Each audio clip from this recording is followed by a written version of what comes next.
You think that little pin means something? Cassidy Blake's laughter rang through the diner like a slap across the face. I've seen costume jewelry with more sparkle. The old man didn't move. His name was William Wyatt, and the medal on his chest had once been soaked in blood and rain. It wasn't a trophy. It wasn't for show. But Cassidy didn't care.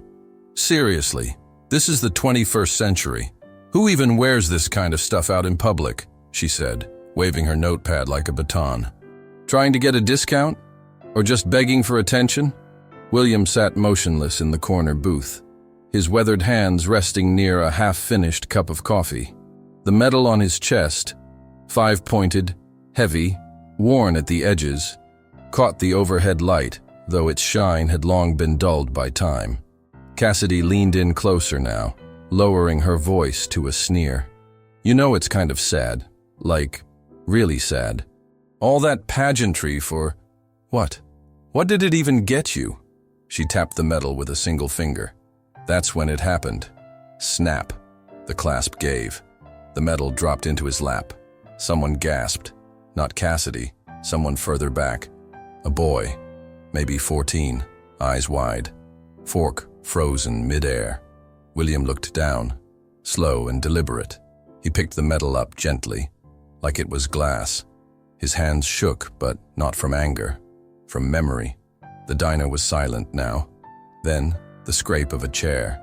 Across the aisle, a man in a pressed navy suit stood slowly, folding a newspaper with exacting precision.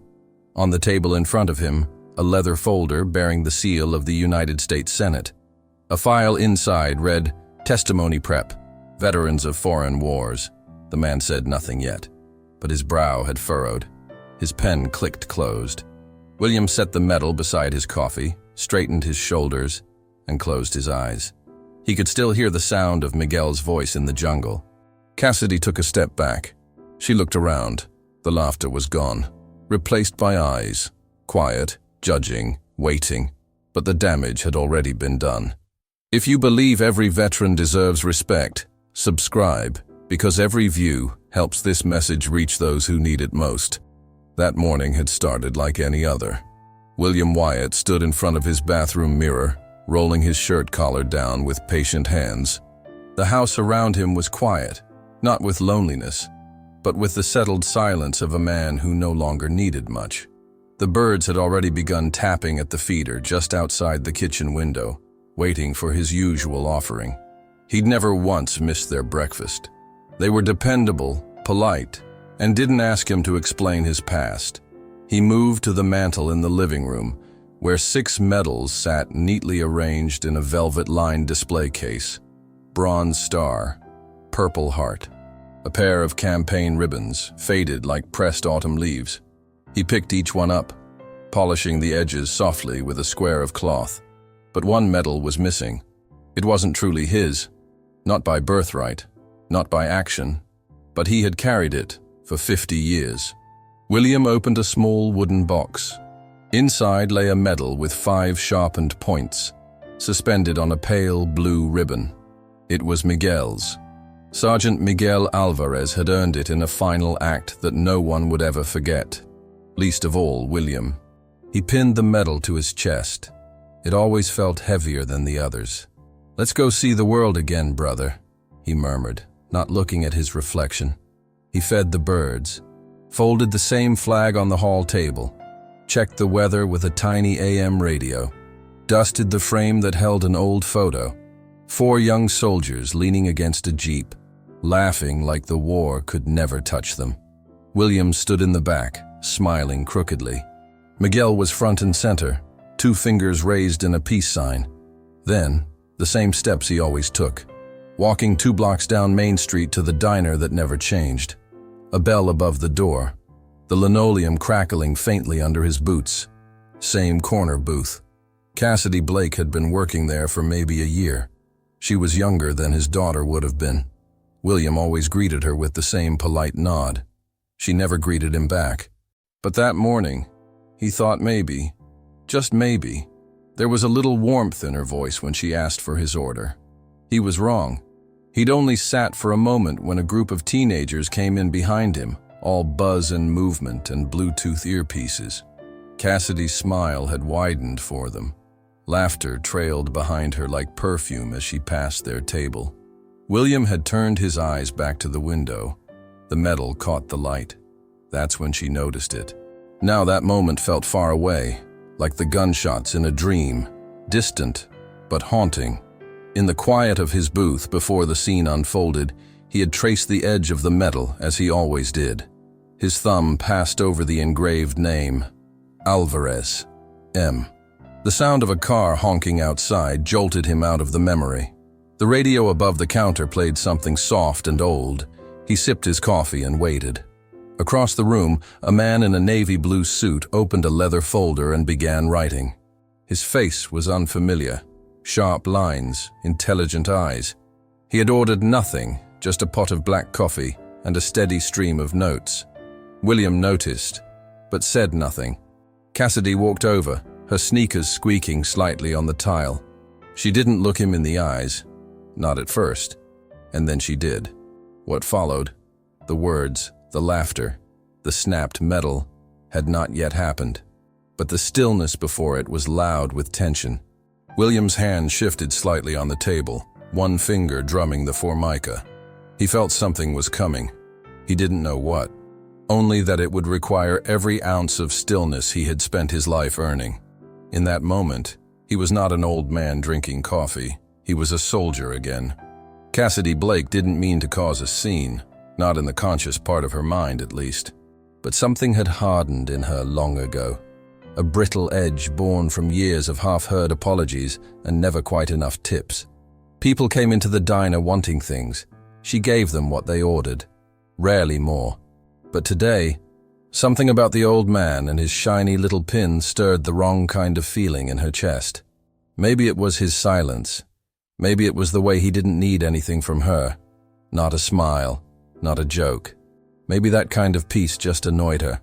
She approached the booth slowly, balancing a pot of burnt coffee and a coil-bound pad that still held a doodle from her break, a stick figure in a military helmet, drawn in sarcasm.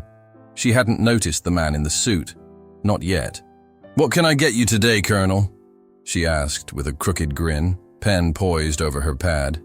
William didn't smile. "Just coffee." Cassidy looked down at the medal again. "That thing real?" He looked at her but said nothing. "I mean, you can order those online, right?" she continued, her voice rising a little. "People do it all the time. Stick one on a jacket and boom, instant hero." The boy at the next table turned to watch. His mother put a hand on his shoulder but didn't say anything. A teenager 2 booths over quietly lowered his phone beneath the table and pressed record. Cassidy poured the coffee, watching the dark swirl fill the cup. Kinda pathetic, honestly. Like cosplay for old folks. Still, William said nothing. Cassidy leaned in. "Come on, lighten up. You think anyone here believes that's a real Medal of Honor?" The diner froze. It was like someone had shut off the electricity. Forks stopped halfway to mouths. A chair squeaked in slow retreat. The radio above the counter crackled with an old country song, suddenly far too loud for the room. William's hand rose slowly. He touched the metal with a gentleness that seemed out of place in a place so full of tension. His eyes, though, stayed on her. Cassidy reached toward it, not with cruelty, not fully, but with that kind of taunting curiosity people get when they don't understand something sacred. "What happens if I touch it?" she asked, smiling. Before anyone could stop her, her finger brushed the edge, and the metal, old and fragile at the clasp, fell loose. It hit the floor with a soft sound, a sound much too small for the weight it carried. William didn't move. His eyes dropped slowly to the floor. He reached down and picked it up with trembling hands. He set it gently on the table. The silence in the diner thickened, oppressive. Someone whispered, "Did she just—" The man in the suit folded his folder shut and stood. Cassidy finally looked up, and her grin faltered. "Sir," the man said to William, his voice calm but firm. "May I?" William nodded once. The man stepped forward and lifted the medal from the table. He turned it slowly in his palm, examining the edge, the ribbon, the weight. His voice, when it came, was louder than expected. Not in volume, but in presence. "This is real." Cassidy blinked. "Okay, so what? This is a Medal of Honor," the man said, louder now. "One of the rarest, most sacred symbols this country offers. You just laughed at a man who carries another man's life on his chest." He turned to the room, but it was already paying attention. "I'm Senator Harold Kessler," he continued, "chair of the Veterans Affairs Committee." Cassidy went pale. "This man doesn't need to prove anything to you," Kessler said, his voice cooling like steel left in snow. "He already has." He turned back to William, held out the medal, and said nothing more. William took it with both hands, refastening it quietly to his sweater. Cassidy took a step back, and the diner exhaled. The diner didn't return to normal. It tried to, in those awkward moments after the senator's words fell. But the silence stuck like humidity, clinging to skin, to faces, to the faint trembling of coffee cups being lifted and set back down. Cassidy Blake backed away from the booth, her shoes squeaking against the linoleum. She didn't say sorry. Not yet. Not directly. Instead, she mumbled something incoherent, almost swallowed by the room, and walked quickly toward the service station, her ponytail swinging behind her like a white flag in retreat. William Wyatt didn't follow her with his eyes. He just reached for the coffee, lifted it to his lips, and took a single, steady sip. The kind that says, "I've survived worse than this." But outside that fragile calm, tension still lingered. The manager emerged from the back, summoned by the storm of whispers. He was a short man with a pink face and thinning hair, apron tied tight like a noose of authority. His name was Grant, and he didn't like disruptions. "What's going on?" he asked, brushing past two silent tables. Cassidy, red-faced, motioned toward William's booth. I don't know. I think there's been a misunderstanding." Grant's eyes moved past her, saw the senator, then the medal, and froze. Kessler didn't introduce himself again. He simply nodded once, firmly, and resumed his seat. William remained where he was. No drama, no flinch. Grant turned back to Cassidy, his voice low. "What did you say to him?" Cassidy tried to laugh it off. "I was just messing around. I didn't know it was real." She gestured toward the booth. "He didn't say anything." "You don't touch a customer," Grant hissed. "You don't touch a veteran." Cassidy's jaw tensed, but she didn't argue. Back at the booth, William carefully adjusted the medal. The clasp had bent, not broken, but fragile now, the metal strained.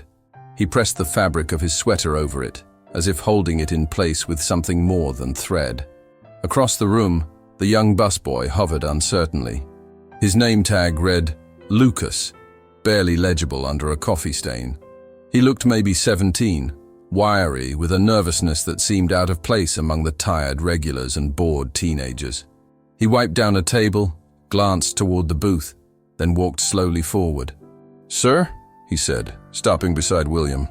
William turned his head, eyes soft but unreadable. "I just want to say, that wasn't right. What she did. I saw it, and I'm sorry." William nodded once.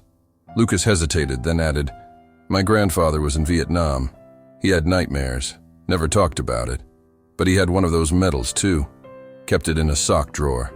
William's voice was quiet. Some things are too heavy for shelves. Lucas didn't know how to respond. He just nodded and stepped back. Behind him, Grant snapped, "Lucas, let's go. Not your place." The boy's shoulders slumped, but he obeyed. And then, just when the room seemed to be exhaling, it got worse. Cassidy returned. This time she wasn't smirking. She was trembling, not from remorse, but from pressure. "Look, I didn't mean anything by it, all right?" she said loudly, facing William. "I didn't know who you were. I thought it was one of those fake things. You know people do that, right? Dress up? Lie about being heroes?" William didn't answer. "So maybe if you don't want people to ask questions," she added, louder now, "don't walk around with war medals pinned to your chest like you're some kind of billboard." Gasps. Someone dropped a fork. A mug cracked on the floor. The senator stood again. His voice was lower this time. He didn't address her. He addressed the room. There are fewer than 100 living recipients of the Medal of Honor in this country. Each one carries the weight of the fallen, not as decoration, but as remembrance. He looked at William.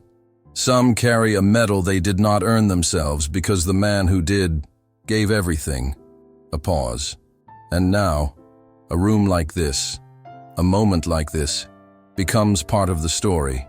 Whether we rise or we fail, whether we choose silence or something more. Cassidy didn't speak again. She simply turned and walked away. Lucas stepped back into view. This time he didn't hide. He saluted. It was imperfect. His hand wavered, but it was honest. William did not return the gesture. He simply whispered, "Miguel, you watching this?" and let his hand rest over the medal again. The air was wet, not with rain, but with the sweat of men who knew something was coming. It clung to their skin like oil. The trees closed around them, thick and swollen with shadow. The jungle was not silent, but the sounds it made felt wrong, like the earth was holding its breath. Private William Wyatt was 22 years old. He crouched low behind a crooked tree root, his hands wrapped around a steel-cased radio unit, antenna broken and held upright by a twist of wire and chewing gum. Static hissed and popped in his ear. "Bravo 2, copy?" No answer. He adjusted the dial with trembling fingers. "Bravo 2, this is Firefly Actual. Come in." Nothing. Behind him, Sergeant Miguel Alvarez paced in short, tight circles. Not nervous. Not yet. Just calculating. He was always like that. Tall, fast-thinking, with eyes that didn't blink too often, and a voice that stayed steady, even when everything else shook. Miguel had a way of looking through problems, like smoke, straight through to the solution. "We're cut off," William said, yanking the headset off. Miguel nodded. "They've jammed us, or we're boxed in." The rest of the fire team, 6 men in total, were spread out in staggered cover along the edge of a narrow stream, eyes trained outward, rifles ready. Somewhere beyond the trees, the North Vietnamese army had gone quiet. That was never a good sign. "They'll move at dusk," Miguel said. "Same as yesterday." William looked up. "Sun's falling." Miguel didn't answer. Instead, he stepped toward William and crouched low beside him. "You got that thing working?" "Only one way to find out." William reached for the signal flare clipped to his vest, a last resort beacon. He held it like a fuse to something sacred. Miguel looked at him and nodded. "One shot," he said. "No second try. You fire it. You better mean it." William paused, his thumb brushing the top. Then he heard it, a twig snapping. Close, too close. "Down!" Miguel barked. Gunfire cracked through the trees, muzzle flashes like fireflies in hell, leaves shredded, dirt kicked up in his face. 2 men yelled, 1 dropped. William dove behind a fallen log, fumbling the flare. Miguel returned fire with quick, controlled bursts. He moved like he wasn't afraid of being shot, only of missing. A grenade bounced once, then rolled toward William. Time slowed. Miguel's eyes widened, and then he moved. There wasn't a sound, not at first. Just motion. Miguel diving, shoving William sideways, throwing himself over the metal casing with a grunt that sounded more like goodbye than pain. The blast came a second later, muffled, dense, final. William's ears rang, his vision filled with green and red and mud. His chest heaved, but he couldn't breathe. He rolled over. Miguel was there, still, silent, his body torn, his arms slack, the metal still pinned to his chest, untouched by the flame. William didn't remember crying, but he remembered crawling toward him, cradling his body, covering his eyes, and then, through the ringing in his ears, he heard voices. American, friendly, rescue. The flare had fallen from his vest. It had ignited in the fall, streaking light through the canopy like a desperate prayer. Someone had seen. Someone had come. 3 weeks later, in a military hospital in Saigon, William was handed a medal in a box. He refused. "That's not mine." But Miguel's family had written a letter. In it they said, "He told us before he left, if I don't make it, and they offer something in my name, give it to Wyatt. He knows what to do with it." William accepted the medal, but he never wore it until he returned home. Never pinned it until he stood at Miguel's grave and promised, "I'll carry it until someone remembers." Now, decades later, he sat in a diner with that same medal resting above his heart and wondered if today was the day it would finally be seen. The silence in the diner had weight now, the kind that pressed gently on shoulders and pulled softly on hearts. No one had spoken since Senator Harold Kessler's voice settled into stillness. The words still hung in the air, but their echo lived in faces. Cassidy Blake had disappeared into the back. Lucas, the young busboy, returned to the dining floor with no command. He moved with purpose. This time not to clear dishes, but to witness. He stood at attention behind the counter, his posture unsure, but his presence deliberate. William Wyatt remained seated. He hadn't moved since the senator handed the medal back to him. It rested now on his sweater, its frayed ribbon nestled against his heart. His coffee had gone cold. Across from him, Senator Kessler sat quietly, no longer a politician, but a man among men. "I'd like to know his name," the senator said softly. William nodded. "Miguel Alvarez, Sergeant." The senator looked around the diner. Did anyone here know that? No one spoke. He raised his voice, not in volume, but clarity. "Did anyone know that this medal belonged to a man who gave his life? Not in theory, not in history books, but for the man sitting at this table?" Heads lowered. "I didn't think so." A woman near the window, gray hair in a tight bun, sunglasses perched atop her head, slowly stood. Her name was Eloise Parker. She had lost her husband in Korea. She hadn't spoken much in years. Now her voice was small but firm. "I'd like to buy his meal." William turned slightly. "That's not necessary. I wasn't asking permission." She walked over and placed 2 crumpled bills on the table. Then she rested her hand gently on the edge of the booth. "Thank you," she said, eyes wet. The spell had broken. From the table near the jukebox, a teenage boy who had been recording with his phone turned to his father. "Is that really the Medal of Honor?" His father swallowed. "Yes, son, it is." "Shouldn't we do something?" The father stood, walked across the floor, and without a word, extended his hand to William. William shook it. Once. Firm. Honest. The teenager followed and mimicked his father, clumsily, reverently. Then came the others. Not all at once, but one by one. A farmer in boots caked with dust. A young woman with a Veterans of Foreign Wars patch on her coat. An elderly man with a walking stick carved from cedar, who leaned in close and whispered something no one else could hear. William nodded in response. Whatever had been said was folded into his chest and stored beside Miguel's name. The diner manager, Grant, emerged again. This time his voice was low and shaken. "Sir, would you allow us to display your story? A photo, maybe. A place here, on the wall, so no one forgets again." William considered this, then said, "Put Miguel's face up, not mine." Grant nodded. "Yes, sir." Cassidy remained in the back. Through the slatted door, a few patrons could see her leaning against the stainless steel, wiping at her eyes. But she did not come out. Not yet. Senator Kessler stood again, cleared his throat. "I didn't come here for this today. I came for coffee. But I'm leaving with something more." He pulled out a card, wrote something on the back, and placed it on the table. "You speak for Miguel every time you wear that. If you'd be willing to speak for him, again, we could use you in D.C. William looked at the card, then up at the senator. "I'll think on it. That's all I ask." Kessler tapped the table once, turned to the room and said, "Let this day be remembered." The diner, silent seconds ago, now responded. A few clapped, a few nodded. And then, one man, a former United States Marine in a jacket too small for his still proud shoulders, stood and gave a crisp salute. Others followed. Not by instruction, not by command, by memory, by heart. William didn't stand. He didn't need to.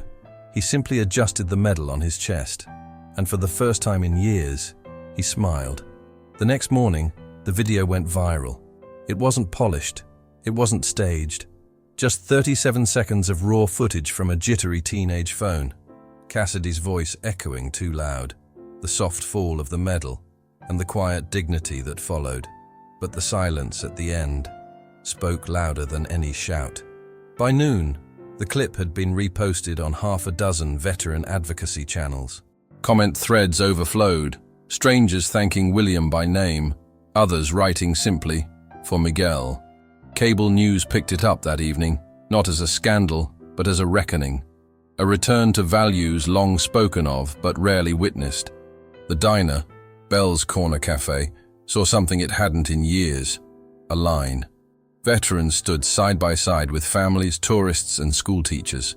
Some brought faded photographs. Others brought challenge coins. Some brought nothing but their presence and a quiet nod. They came not for food, but for reverence. Grant, the manager, made good on his word. By the end of that week, a new display had been mounted on the east wall, framed in oak, under soft lighting.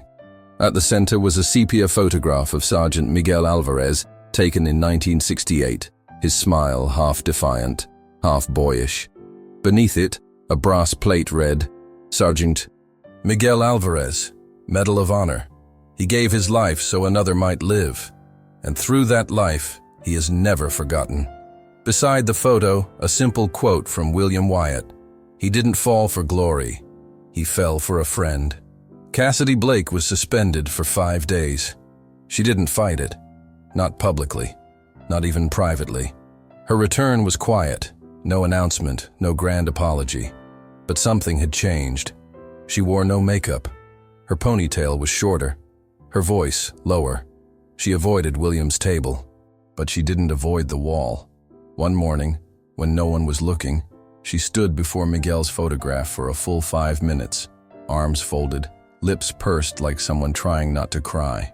Then she turned and walked into the kitchen. Lucas, the busboy, got a small raise and a thank you letter from the senator's office. He kept it in his wallet.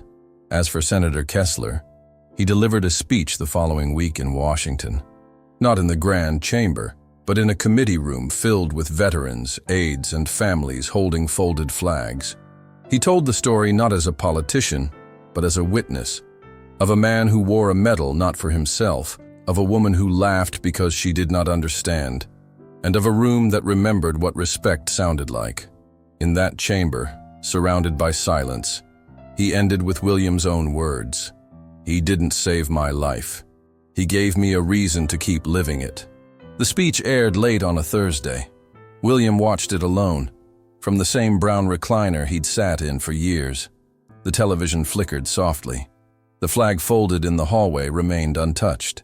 He didn't smile this time. He simply whispered, "Good job, Miguel," and turned the volume down. The cemetery was quiet. Not somber, not eerie, just still. The kind of stillness that lives among the stones, where the wind respects the names etched in marble. William Wyatt walked the gravel path slowly, his boots pressing tiny echoes into the dust behind him. He carried nothing in his hands, just the weight on his chest, and the silence of knowing what it had all meant. Row upon row of flags flanked the headstones, their colors muted by the waning light. The sun had already dipped beneath the far trees, and the sky burned orange and gold, like a flame behind glass. The kind of light that softens everything. He found the grave with ease. He always did. Sergeant Miguel Alvarez, 1946-1969. He gave everything and asked nothing. William stood before it, hands folded gently in front of him. For a long time, he said nothing, just breathed, just remembered. Then he sat, lowering himself carefully onto the small bench nearby. The same one he had helped the family place there, decades ago. He reached into his coat, pulled out the medal. For a long while, he didn't move. He just looked at it in the dim light, the points worn soft with time, the ribbon still carrying the creases of use.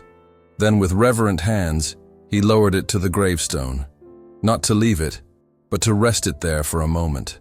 "I told your story," he said softly. They listened this time. He looked up at the sky. A hawk circled far above, quiet as a shadow. "I don't know if I did it right, but I did it true." He waited, not for an answer, but for the quiet peace that always came when he said it out loud. He stood slowly, pinned the medal back on, and turned down the path again. He didn't hurry. The world no longer moved too fast for him. Not here. Not now. When he reached the road, he paused at the gate. The flag above the cemetery moved gently in the evening wind. He raised his hand, one last salute, then turned and walked into the dusk. Today we remember, always forward.